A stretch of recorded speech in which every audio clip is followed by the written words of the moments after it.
Ndugu waandishi wa habari, leo tarehe 6 ya mwezi wa pili 2026 tumekutana hapa ili niwape habari njema ya ujio wa Mheshimiwa Rais wa Jamhuri ya Muungano wa Tanzania tarehe 8 ya mwezi wa pili 2026 katika mkoa wetu wa Dar es Salaam.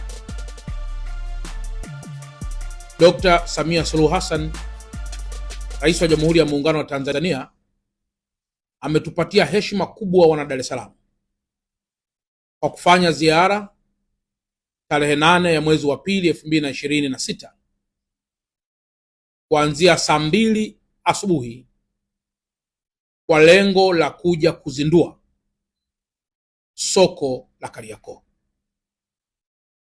Mtakumbuka kwamba mwaka 2023 soko hili la Kariakoo liliungua, na baadaye Mheshimiwa Rais kupitia ofisi ya Rais Tawala za Mikoa na Serikali za Mitaa ya wakati huo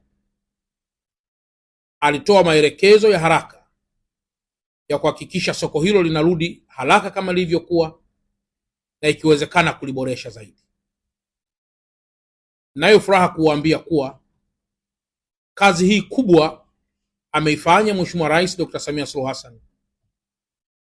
Ameleta fedha zaidi ya bilioni 28 ambazo zimekarabati soko la zamani na kujenga soko jipya. Ndugu waandishi wa habari, mtafahamu kwamba katika soko lile wakati linaungua walikuwepo wafanyabiashara. Nayo furaha pia kuwaambia kuwa shirika la masoko la Kariakoo chini ya mtendaji wake Bwana Ashraf wamejitahidi kuhakikisha kuwa wafanyabiashara wote waliokuwepo wakati huo wanarejeshwa kufanya biashara katika eneo la soko la Kariakoo jipya na lile la zamani. Hayo pia yalikuwa ni maelekezo ya Mheshimiwa Rais, yamekuwa ni maelekezo ya Mheshimiwa Waziri Mkuu, yamekuwa pia ni maelekezo ya Mheshimiwa Waziri wa TAMISEMI Profesa Shemdoe.